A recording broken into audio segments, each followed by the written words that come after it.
Hi everyone, I'd like to welcome you all to this year's first SASAC hosted Geotalk. SASAC is a student-run organization or society that aims to expose students to the field of economic geology through field trips, industry talks, and short courses.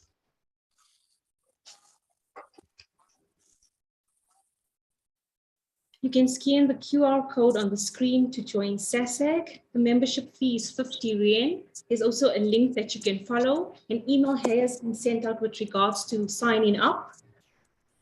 This year, the committee consists of myself as the president, Mfuneko as the vice president, Peace as the treasurer, and Matthew as the secretary. Dr. Ben Hayes is our advisor. This year, we are planning a field trip to the Northern Cape, which will be open to SASAC members and includes a 500 Rand fee. We would like to thank our sponsors for the field trip: Red Dog, Chimera, CCIC, and SEG. Staff members are welcome to join on the trip, but they need to see to their own expenses. I would now like to welcome our speaker, Stuart Williams, who holds an MSc in sedimentology from UCT. Viv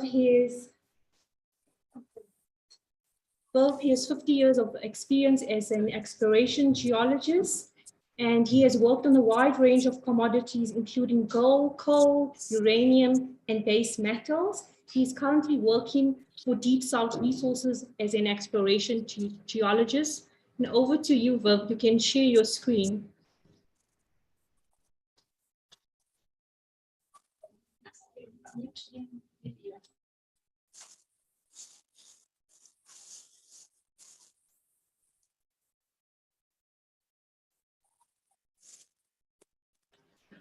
Viv, could you please unmute? Okay, there. Yeah.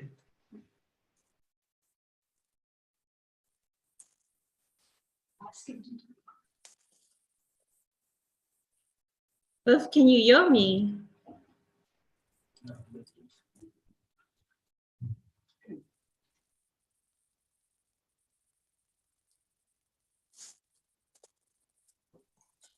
Right. You got me? Yes. Okay, you muted me.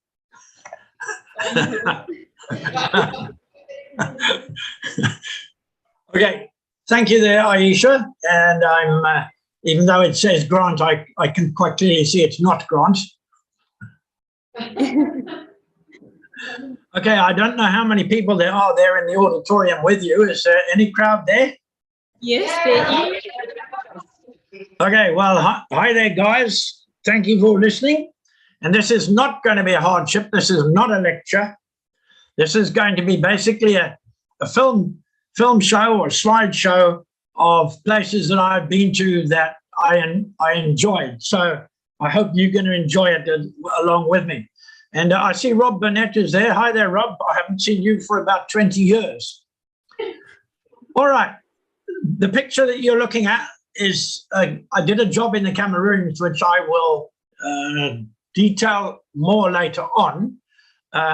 We had a problem on the way there because Mount Cameroon is just to the right-hand side of this main road along the coast. And that is I'm so sorry to disturb you. You have a window open on our screen. Absolutely. Just close it. Okay. okay.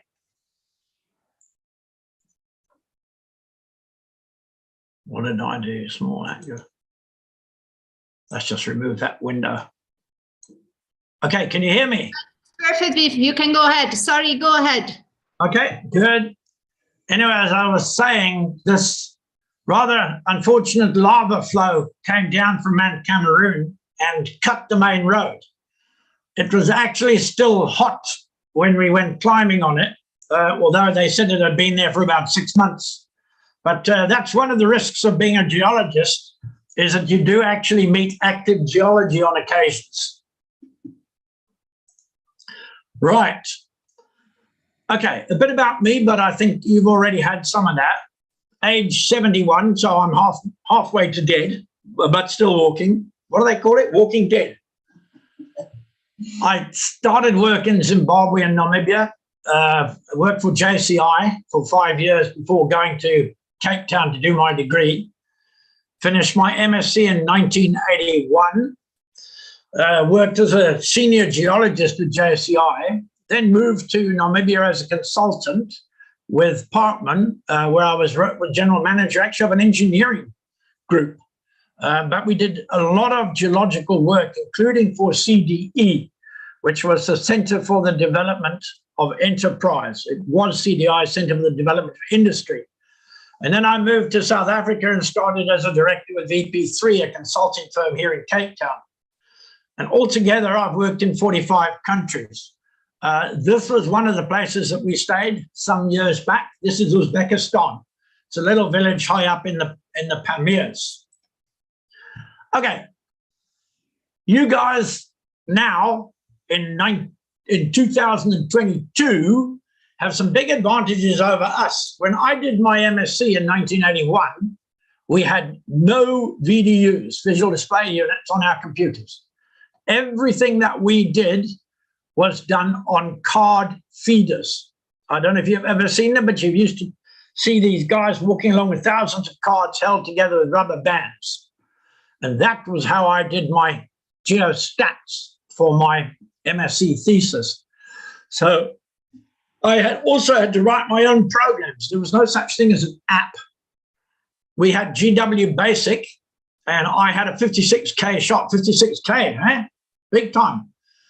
And that handled all of my stats, no graphics. There were no graphics facilities at all. The only machines we had in the UCT geology department were the XRF and XRD, and we could only use those under extreme supervision.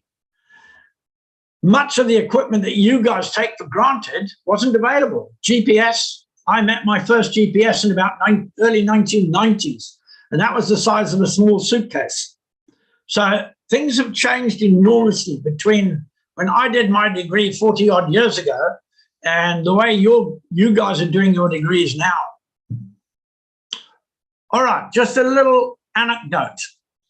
One of my first jobs when I finished my UCT MSc in sedimentology was looking at a 5-seam coal project at Hendrina in the Eastern Transvaal.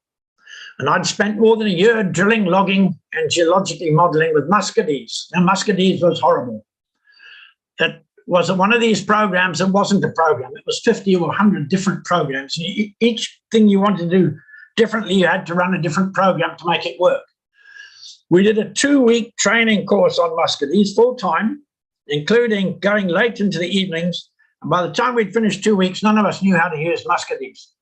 So when you plug things into your apps and get answers, be very thankful. Anyway, I was asked to make a resource purchase promotion presentation. We wanted to buy the 5-seam farms. So armed with all my diagrams and plots, I went to the boardroom in Fox Street, Johannesburg. For about an hour, I presented all the geology and data I'd prepared. Company chairman thanked me for a well-presented and informative presentation, and I can tell you what, I stood about 20 feet tall. Then the consulting engineer asked me what the property was worth. I had absolutely no idea. I had no financial model. Even worse, I'd failed to recognize my primary role as a geologist in JCI. What was my fundamental job? My fundamental job was to make money for the company by defining the geology and converting that geology into a financial model.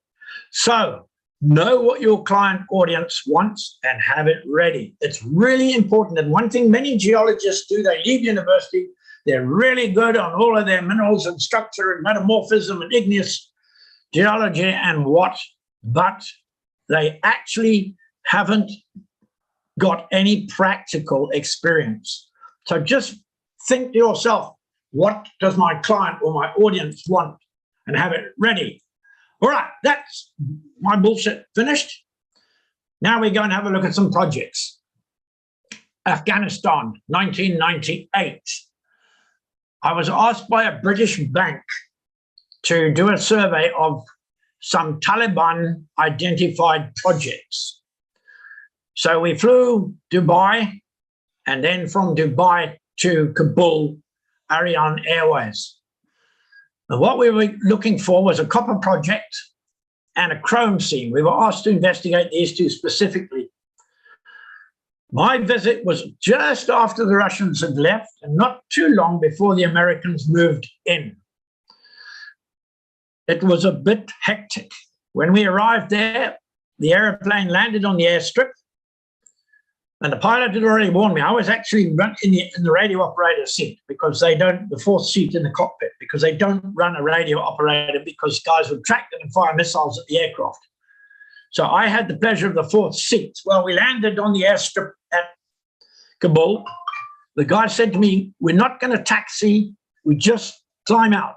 And the rear ramp on this 727 opened, the front door was opened, and I undid my 4-point hitch. And by the time I got out, I think I was literally the last person off the plane.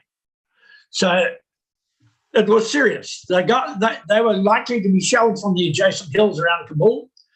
So they didn't want anybody staying in the aircraft, and they wanted you to scatter. When we started driving around, we weren't allowed to walk more than 3 meters off the main road, because everything was mined. And I can tell you what, the only advantage we had was that we were wearing Arab gear, and you could actually go for a squat without having to bear anything. And as I've said here at the top, Western clothing was not allowed. Taliban guides felt that that would make us targets. So we were picked up at the airport, given AK-47s, which we stuck under our feet, and off we went. And everywhere we went, there was downed aircraft, burned out personnel carriers, and that's the kind of stuff that we would see all down the road. This was one that we were able to have a look at. And this was the guy who was with me, G.V. Price, who some of you may have met. And this is a burned out personnel carrier. All right, so up we go into the hills to go and have a look at one of our projects. Bridge was gone, so we said, not a problem, we'll get in the water. But I don't know, you realize that these things are flowing out of the Himalayan mountains, half of them are snow melt. And I'll tell you what, that water was seriously cold. Full of trout, but seriously cold. All right, the copper project. Well, as you can see, it had been shelled completely. There was nothing left standing. That's all core. If you look on the ground, you can see core lying all over the place. The entire structure was just broken. So there was nothing left of the core. And obviously there'd been some serious fighting going on there. Structure was destroyed, and basically 100 kilometers of drilling core was lost. And the railway line came from here, the underground development. Again, that's GV on the right, and the BBC came with us. So we were some of the first Europeans into Afghanistan, and the BBC followed us all the way around. And the guy holding the torch in the middle was one of the Geological Survey Department heads. Well, I can tell you what, the Geological Survey was a concrete shell with hardly any floors left.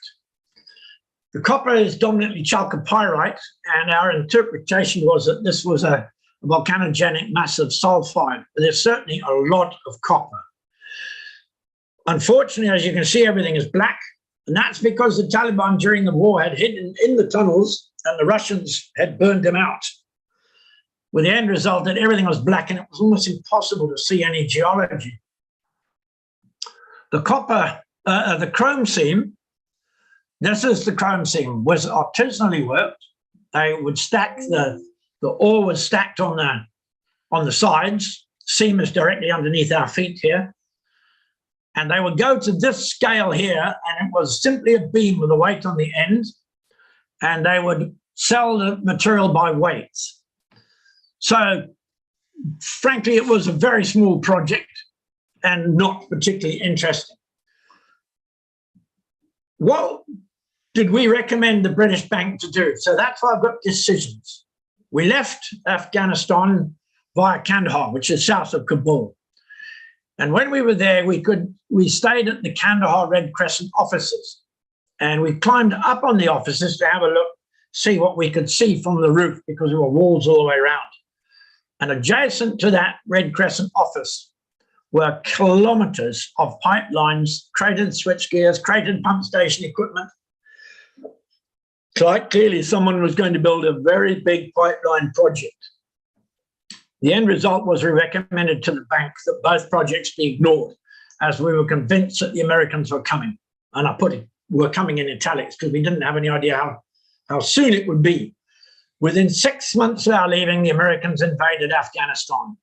Within 24 hours of their declaring the invasion, Bush's vice president, Dick Cheney, through the oil company Halliburton, announced the construction of the Stans Persian Gulf oil pipeline. And when I say Stans, that was Baluchistan, Uzbekistan, all of the Stans. That American invasion was pre-programmed, and it was largely done for oil. The Americans needed oil, and that whole invasion of Afghanistan is very immoral. It wasn't done on the basis of helping anybody or anything. It was done purely and simply to provide America with oil from the Stans, which at that stage were breaking away from Russia. Okay, different topic completely. Mozambique De Mortarites. De Mortarites are blue mineral found in gneisses and schists. It's an aluminium iron borosilicate used in the production of gem items. And when I say gem items, I'm talking about things like lamp standards, ashtrays, small flower pots, that sort of thing. It's not particularly high value, although it's very unusual. It's only found in a few places. So he was producing a low quality material, but I said to him, well, why are you picking all the stuff up that's lying in the sunshine? Why are you not finding the outcrop? And he said, no, there's no outcrop. Well, I spent 2 days with him walking in the heat of the lower Zambezi Valley to find outcrop, and we found several of them. That stuff that you're looking at in the foreground on this photograph was actually mined out of outcrop. And you can see some of it's got a nice blue color. That's what it looks like as polished pebbles. And you can see it's really quite an attractive blue item. And the price is more than worth walking through the low felt down there and picking up samples. Recommendation to CDE on that one was that CDE fund him, and they actually put in a guide to assist him with cutting and polishing pebbles and items. The guy, in fact, was an Italian guy who I did other work for in the future. Okay, another Mozambique project, the Two Falls Gold Mine. The Two Falls Gold Mine is an artisanal gold mine. It's dug in rubble on the side of a steep hill, and the gold is coming down the hill with the rubble. There's no actual gold in the, how can I put it? No outcropping gold in the workings. It's all alluvial gold that's come down the slopes. So they dug this, it's greenstone, basically a greenstone material, probably with quartz veins in it. The quartz veins are carrying the gold, and the whole lot is weathering from higher up in the slopes and sliding down. In fact, you can see in the top right here how it's just all rubble in the hanging of that development. So we had a look at it because the guys that were prospecting it wanted to go for large-scale mining. So I spent 4 days mapping and investigating, and gold was found. You can see this is an example of one of the nuggets, small nuggets that we found there. However, mapping of the sidewalls and the slope showed no continuity of mineralization. It seemed likely the gold was deriving from quartz veins in the greenstones and sliding down the slopes. So decision was that it was a good artisanal mine because their mining costs are very low, but it seemed unlikely to have sufficient gold to support large-scale, expensive mechanized mining. The client was recommended not to continue. He didn't. He continued and made a huge loss on it and eventually brought the machinery back to South Africa. Right, different subject. We're still in the same country, Mozambique Bentonites. Now, bentonite in Mozambique had a value because it gets used in drilling muds. And they were selling two types of bentonite. They were selling a calcium bentonite, which is what they were mining.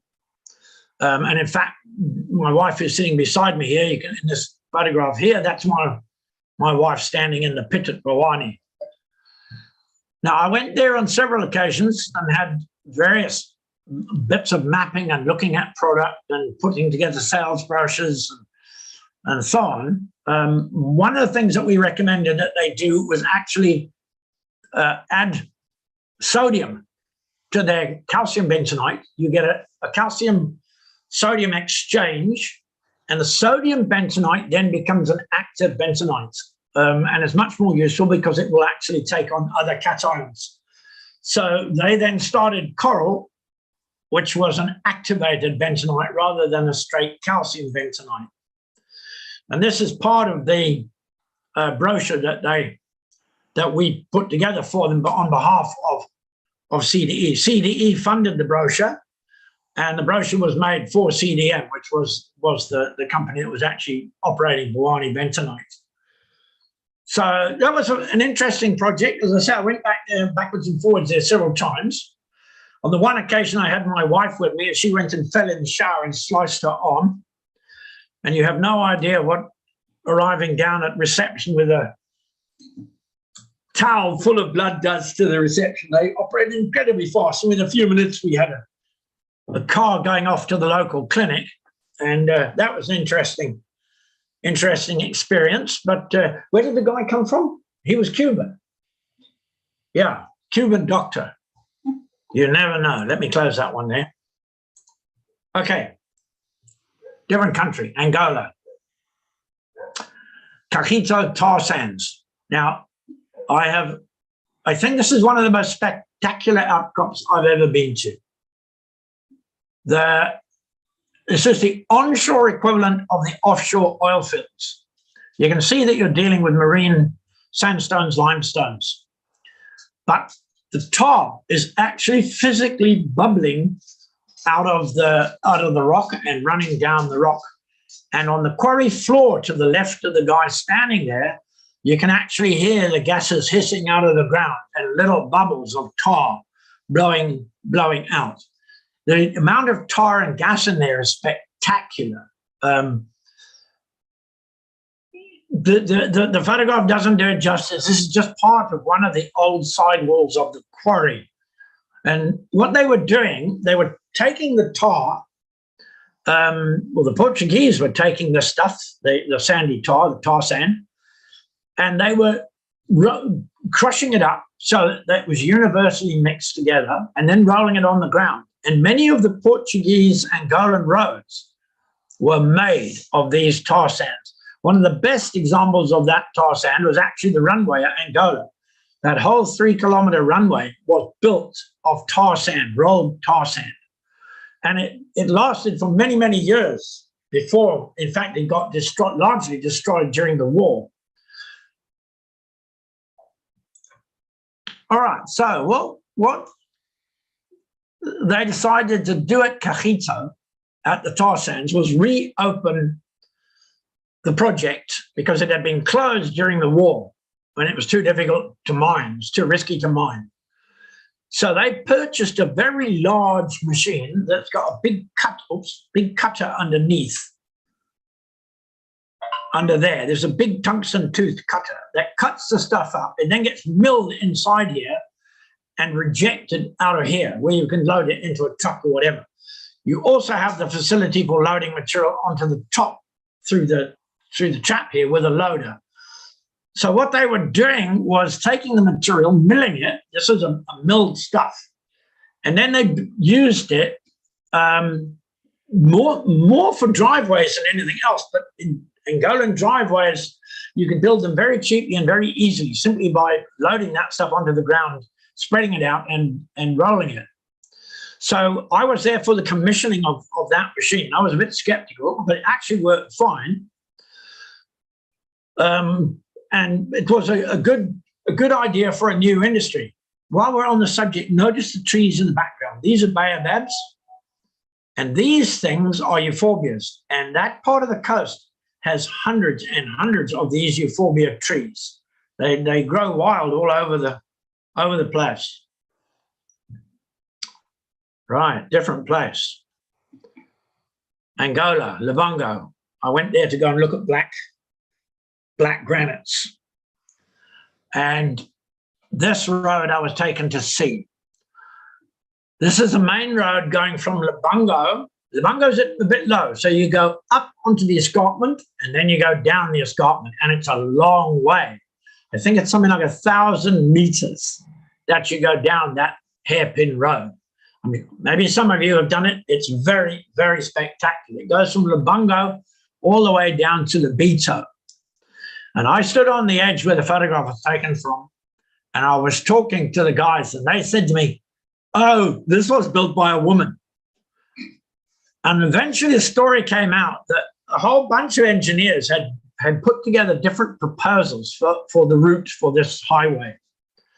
And this lady put in the proposal based on the shortest route, which obviously makes sense. All the other guys wanted lower gradients, and this is what she produced.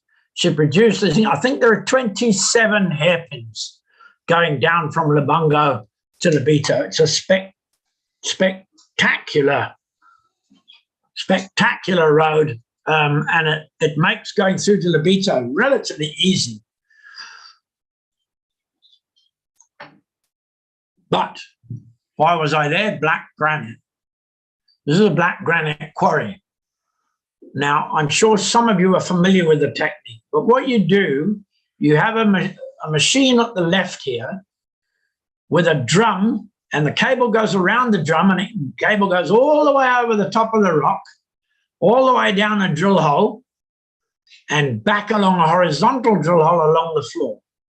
So that cable starts off cutting just the edges, and it moves further in and further in and further in and further in until you get to the machine, at which stage your blocks are completely free. And of course, you've done no blasting and very little drilling. There's essentially two holes, one hole there, and frequently another hole that will go in that orientation on the bottom. So your block comes out completely free, and you then cut it up into whatever size you want. Because what you're looking for are international sized blocks.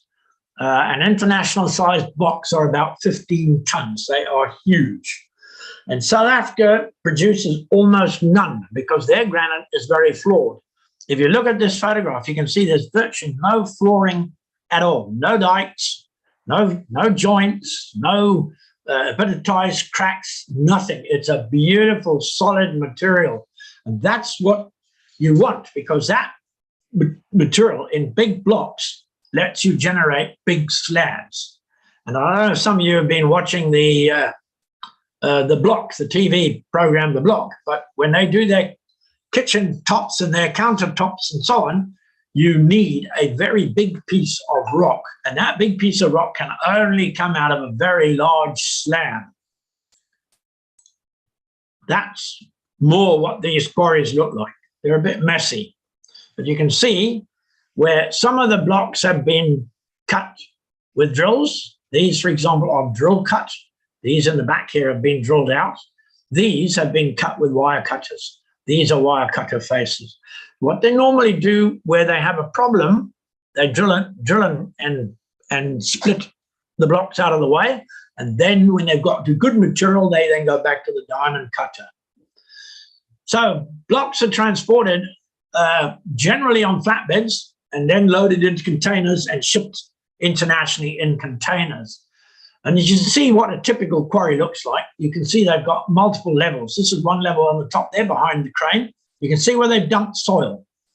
And when they dump soil, that's because they drop the block, tilt the block off the face, and they put the soil underneath to stop damaging the block. So you can see wherever they've dropped blocks, they've moved soil around to help avoid damaging of the blocks. But these kind of quarries are very wasteful. Somewhere out of this picture, there'll be a dump of broken bits. So what was our feeling about this, the general, the Angolan general? who wanted the project done. What was our recommendation? Our recommendation was that the material was excellent. Large blocks could obviously be produced, and a proper quarry layout was recommended. This quarry layout that you're seeing on the photo is not very good. It's extremely wasteful because a lot of the blocks will be irregular shapes. What you want is regular blocks. And the better your granite, the more regular the blocks that you can produce. But this is a fantastic material, very uniform.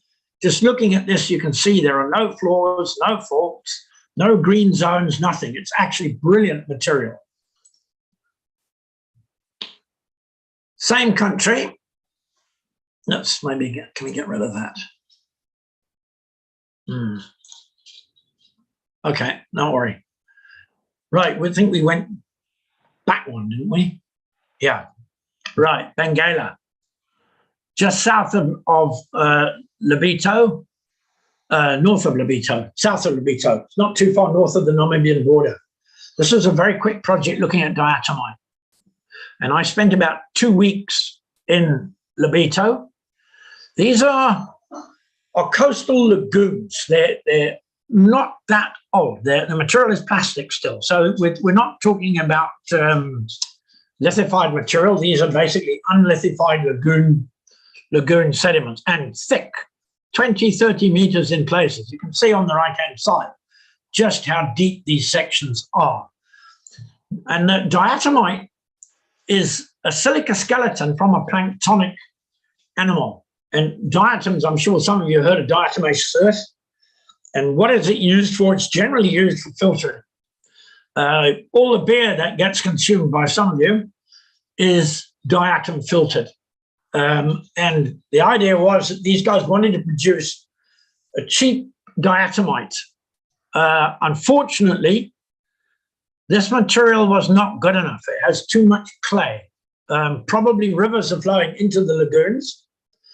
And those rivers are dumping clay in there. And looking at the top of this section in here, for example, you can actually see the darker clay bands. And the cost of cleaning the diatomites would not merit doing the exercise. So the end result of this project was we recommended no, it's not going to work. You're competing against first-class diatomite from other sources, which is not that expensive. And frankly, if you're brewing beer or filtering fruit juice, the last thing you want is to suddenly discover that you've got clay coming into your product. So we recommended that this stuff was at too high a clay content to be of any commercial value. Okay, let me see if I can remove this, get it out the way. Anyway, right.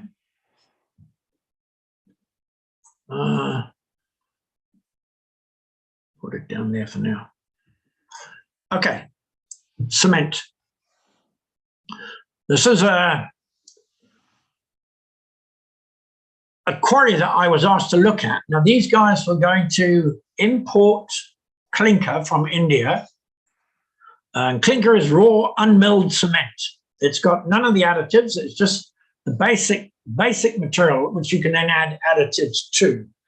So they were going to bring the clinker in and mix it with a pozzolanic volcanic ash. Now, pozzolan is a material, as you can see here, possesses little or no cementitious value, but which will, in finely divided form and in the presence of water, react chemically with calcium hydroxide. The end result is that you use a pozzolan as a bulking agent. So you can increase the volume of your cement substantially without dropping the physical properties. So this is another set of volcanics. These are volcanic ashes out of Mount Cameroon, because we're about 20 to 30 or something of that sort kilometers from the Mount Cameroon. And if I move forward, you can see it's battered volcanic ash. And they were literally just digging this stuff out, and they were going to mix it with their milled cement, or mill the two together, which is a very good process and is done internationally. South Africa also, all of your Portlands and so on are mixed with the pozzolanic material of some sort. However, there was a fatal flaw in this project, and that was that the ships bringing in the clinker came against a quay that belonged to the Cameroon Railways. And they were unaware of the project. That's Cameroon Railways are unaware of the project. And they wouldn't allow any form of conveyor or structure to be built on their quay. They'd apparently built the quay and they owned the quay. These guys had made the assumption that the quay belonged to government, and it didn't. It belonged to the Cameroon Railway. So the end result was that this project, and they'd spent a lot of money already, they'd bought ground, they'd leveled ground, they'd done all sorts of things. The project was abandoned because railways were completely intractable. They wouldn't allow any development at all on their property. This is a classic case of not doing the right homework. And CDE was prepared to put in several tens of millions of dollars into this project, and the project failed simply because of this impasse with the railways. Okay, now we're going different now. Canada. Okay, Usquanis.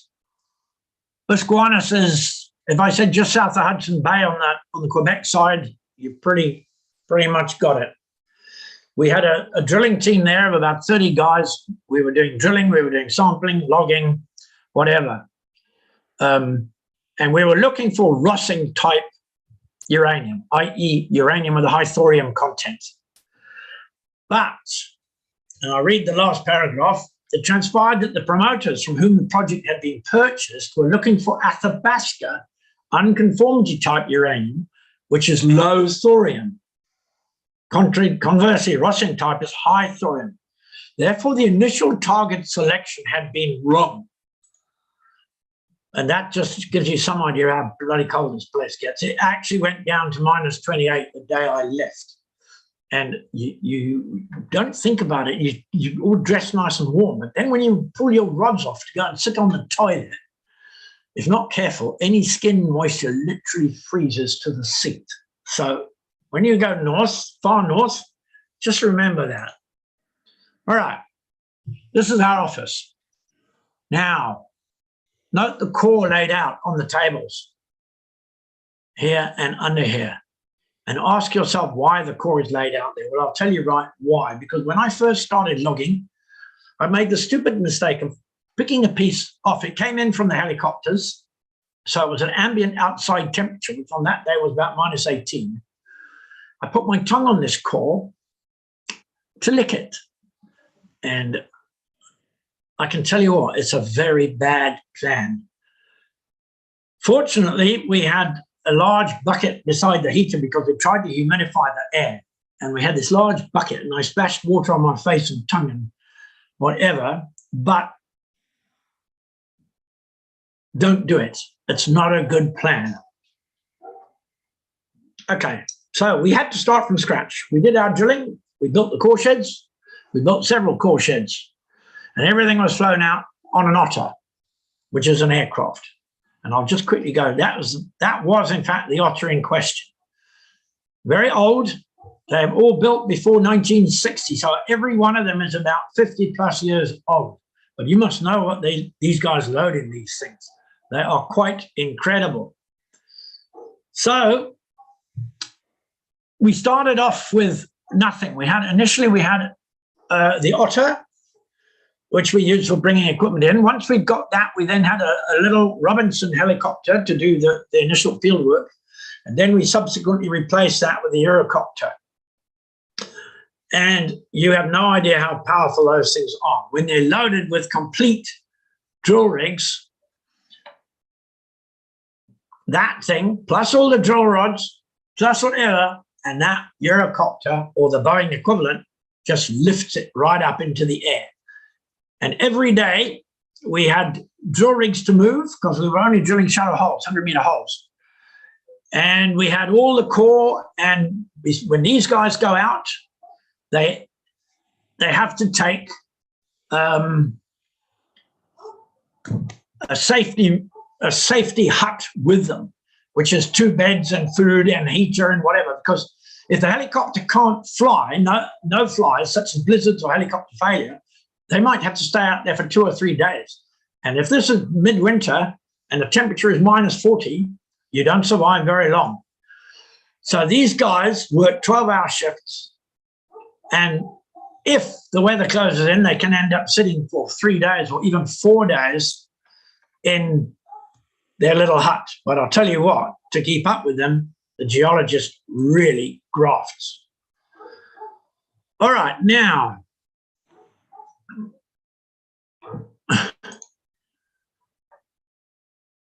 a typical one of our logs, geology on the right-hand side, I'm not too worried about it. What we were worried about, this is uranium. And as you look, you can see there is basically no uranium in there. Way below what it should have been and only very narrow. So we were not impressed with this. And as I say, it was this that led us to realize that we actually had a big problem with the target selection. Okay, summary of that. The drilling showed little uranium associated with pegmatites. Airborne geophysics showed very large anomalies. The anomalies were way beyond what we ever saw on the ground in terms of uranium. Later, in the second drilling program, using scintillometers, we found that the water of some drill holes was strongly radioactive, with a 2 to 3 day decay rate. Well, that was obvious, radon. Lots and lots of radon. So we realized the anomalies were not uranium, but what we were dealing with was actually airborne radon anomalies. So we contacted University of Hillsum, who demonstrated they were radon, but agreed that somewhere there had to be a heck of a lot of uranium, because you don't have that amount of radon without uranium. We also have noticed that the larger uranium anomalies were associated, let us say, anomalies in italics, because this was radon, were all faults associated on lakes. The lakes, and you can see it on here, there's linearity across here. This is where the ice has ripped off everything, and all the faults are now standing out. Any fault comes as a linear trend. And it was on some of those trends that we realized we were getting our radon anomalies. So the end of the second drilling program, our recommendation was that there should be a third program aimed at drilling in winter, when we could put drill rigs on the fault plains. Unfortunately, we were stuffed because Canada declared a uranium moratorium and the project was cancelled. What really upset us, however, was that the uranium body was subsequently found elsewhere in Canada based on a radon anomaly on a lake. So our logic was good, our exploration was sound, we just didn't get as far as we should. Okay, Aisha, how am I going on time? Can I carry on? Can you communicate with me? All right, won't worry. Okay. Mauritania, another uranium project. That where we were. We have time. Okay, that's good. All right, that's another uranium anomaly sitting up there between what on here is Western Sahara, Mauritania, and Algeria.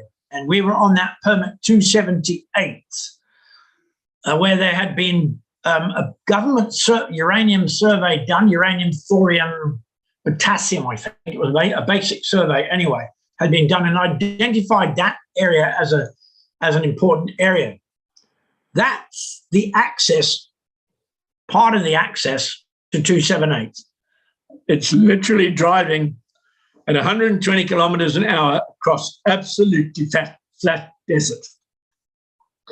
And that's our team of vehicles.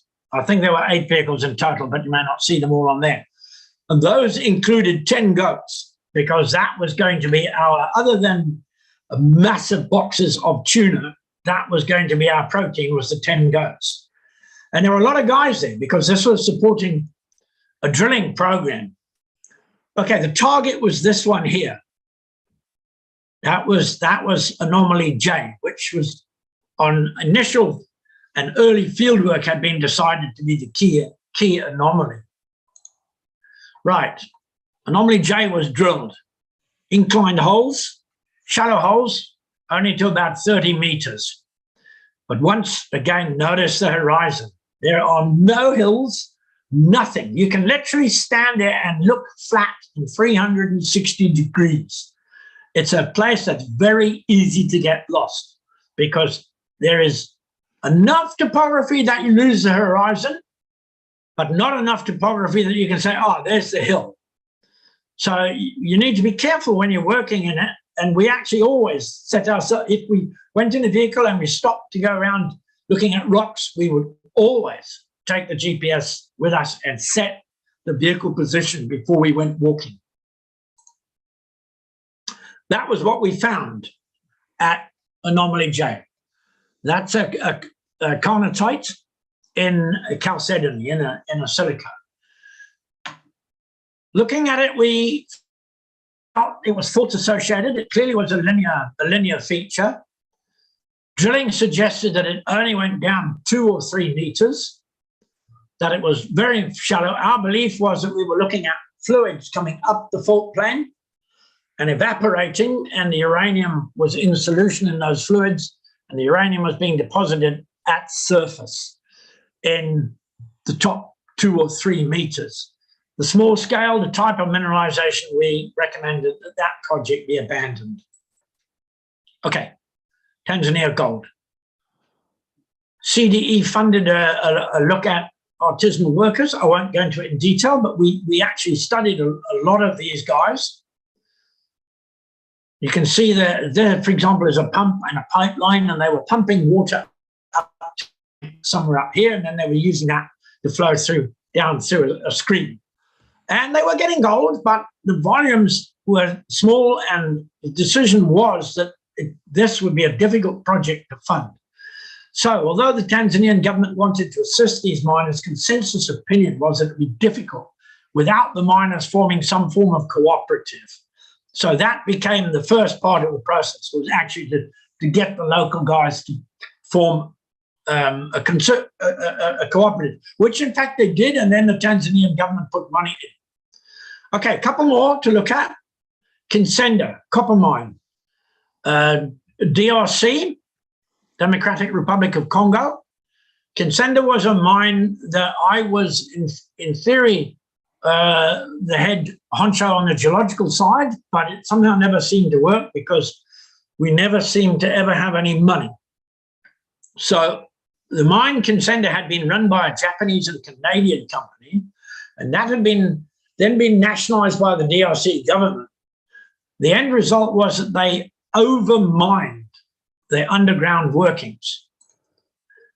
This is what it looks like. I mean, you've never seen so much copper. The stuff is running better than 10% copper. And as a target, it has to be fantastic.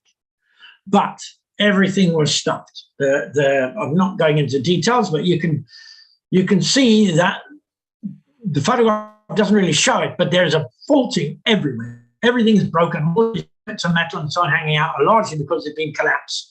It was all cleaned out when they dewatered. But due to the subsidence, the whole workings were exceedingly dangerous. 2005, this decline collapsed. The decline closed. The shaft was similar. The shaft pillar had been overmined, and although we were able to go up and down in it, this is ventilation and this is dewatering, the shaft was found to have concentric rings, fault rings around it. So the shaft pillar was actually collapsing down into the workings. It's still there, but because it simply wouldn't be able to take any significant load. This is what we had at Consender, and I apologize, it was very, very bad. This is an print, but basically there are 3 mineralized zones, the upper, the middle, and the lower. The lower. 3 1, 2, 3. They then put in crosscuts, the blues, the purples, and so on, to cut across. Now, all of that upper part of the mine had been overmined, and way down to the left below the shaft had also been seriously overmined. So the only way you mine it would be to put in a complete new at it from the other side. So, right, this is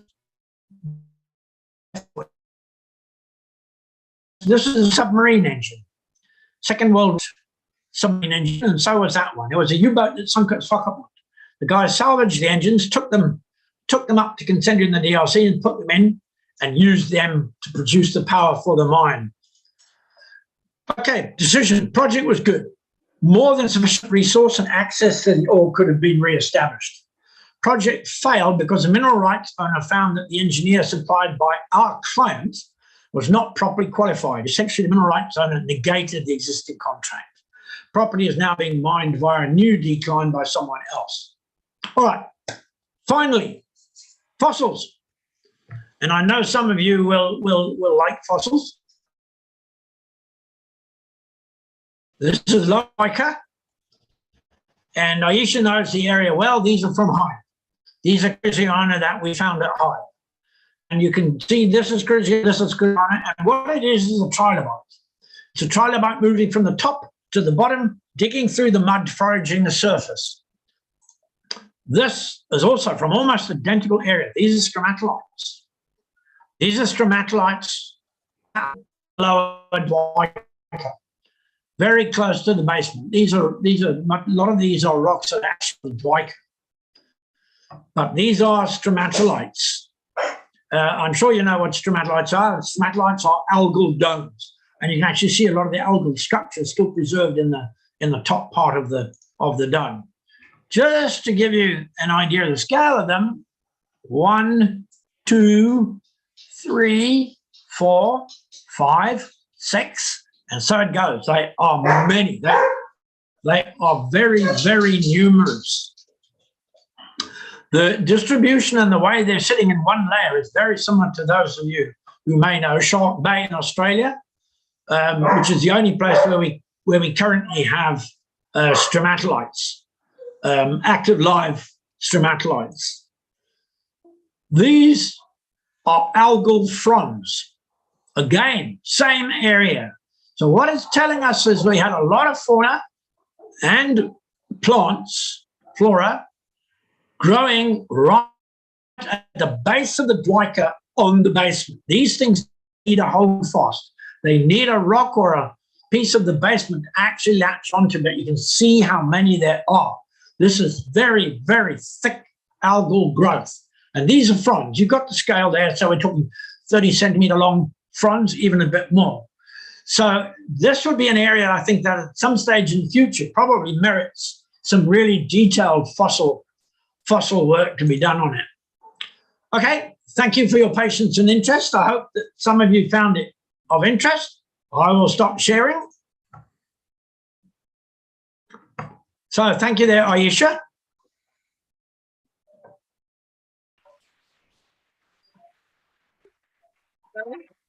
Thank you so much for their talk. I just want to know, does anyone have any questions from the audience?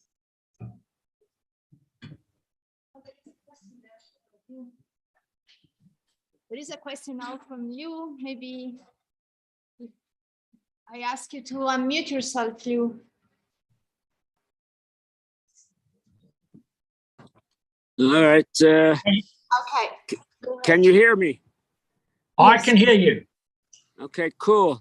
Thank you for the terrific talk. I enjoyed it thoroughly. My question is, do you have perhaps any advice for some of our students who would like to follow in your footsteps? Well, I think the first thing that you need is field experience.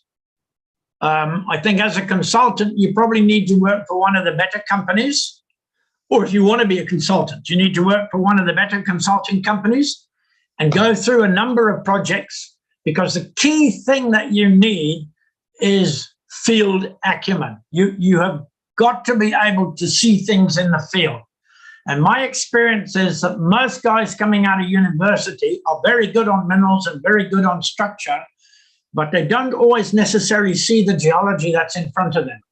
And I think practical experience is very, very important. Okay, thank you. Okay, we have another question from Hamdullah. Could you please unmute? Hi, thank you so much. Good job for your nice presentation and your worldwide experience. As you have visited DRC or Mozambique mines, especially sedimentary copper deposits. As of my PhD dissertation program, I want to know how can I visit DRC copper mines. Please recommend me and help me to have a visit on these mines. Okay. The best way for you to visit them, and I gather from what you said that you're a PhD student, would be to actually go and apply to them to work there. Zambia is probably a lot easier if you want to get into copper mines, because the Zambian mines you can get into without too much trouble. DRC is a bit of a nightmare to get into. And unless you have a contact, your chance of getting a visa is almost zero. Thank you so much. What I would also say is, I don't know what your work, your PhD experience was, but bear in mind that the DRC and the Zambian copper are very different, because most of the DRC copper is in carbonate and most of the Zambian is in arenaceous units. So they're geologically, they're two pretty different types of geological environment.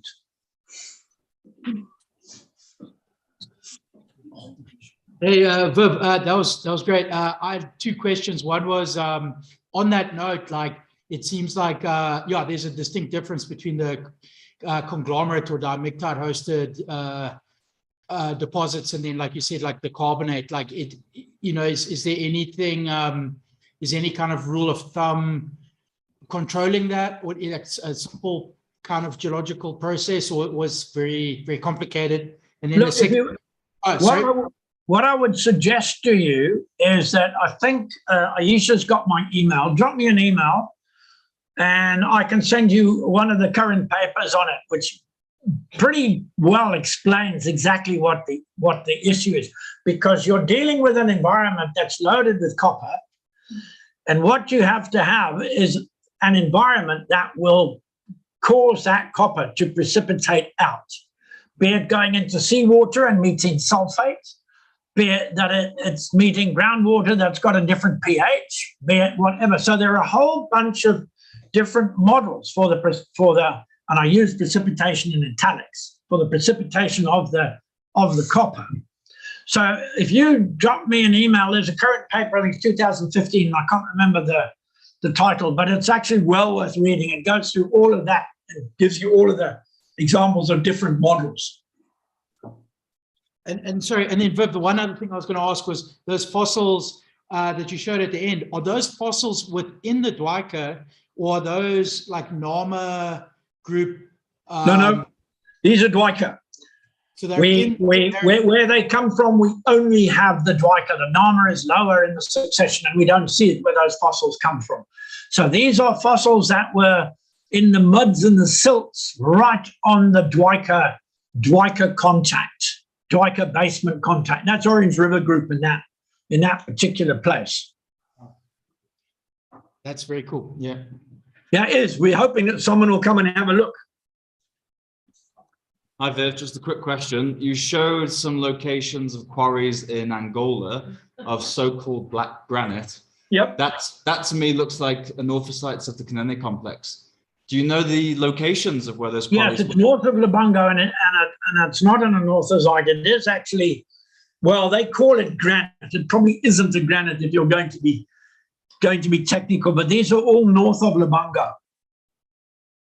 Oh, okay. Thank you. Bear in mind that guys that cut black rocks don't actually care what it is. All they want is a nice black rock. Are there any more questions?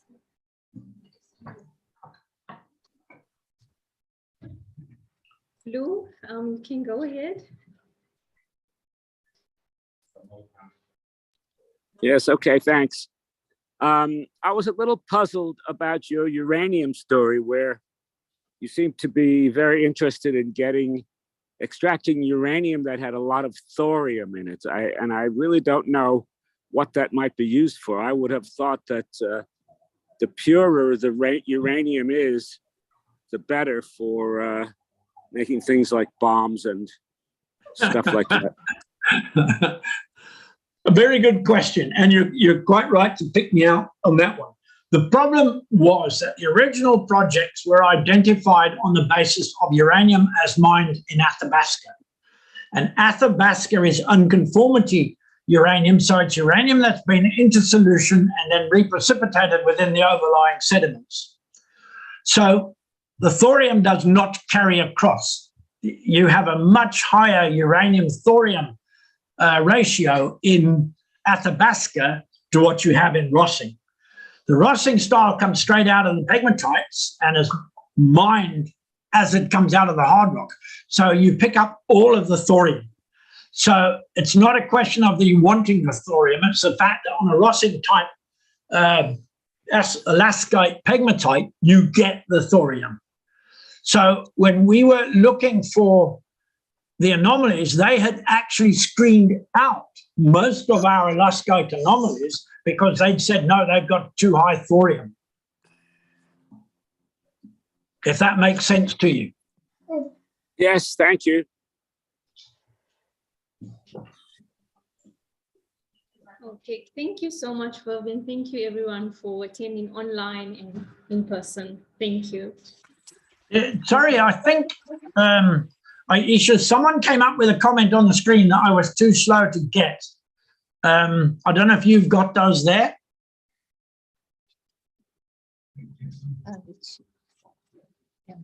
Okay, I see Samar has come up with a question here as well. Whoops. And now I managed to just lose it. Can you, Samar, sorry, I see you there. Can you repost that question? I'll read it out. So Henry says, is the De Mortarite currently being mined?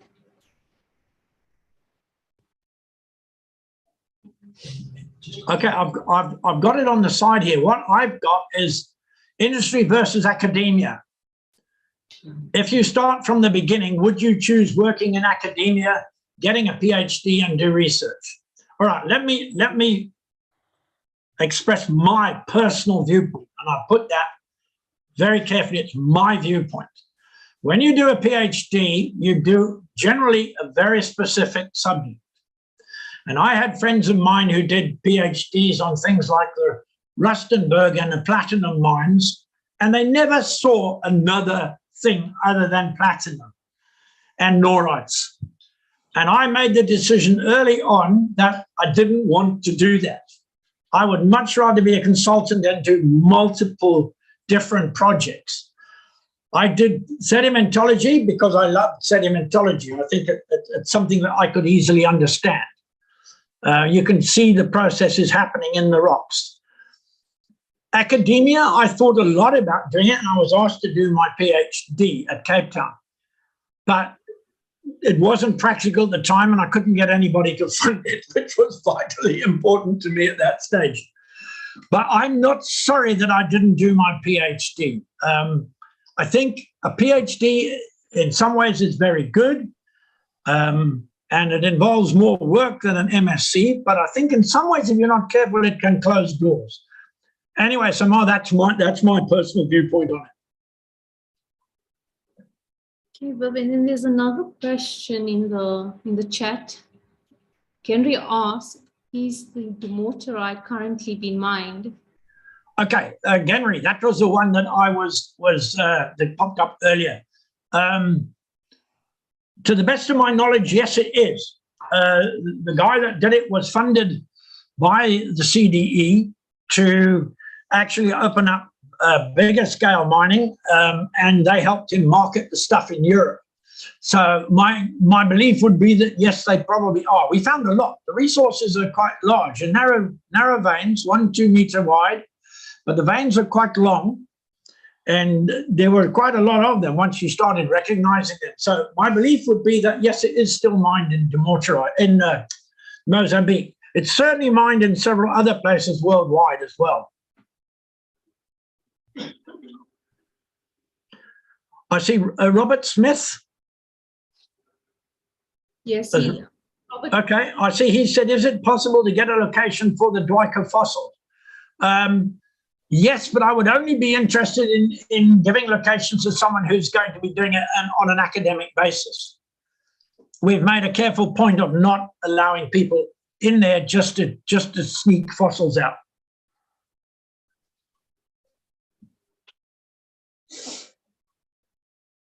Okay, thank you both. Thank you, everyone. Bye.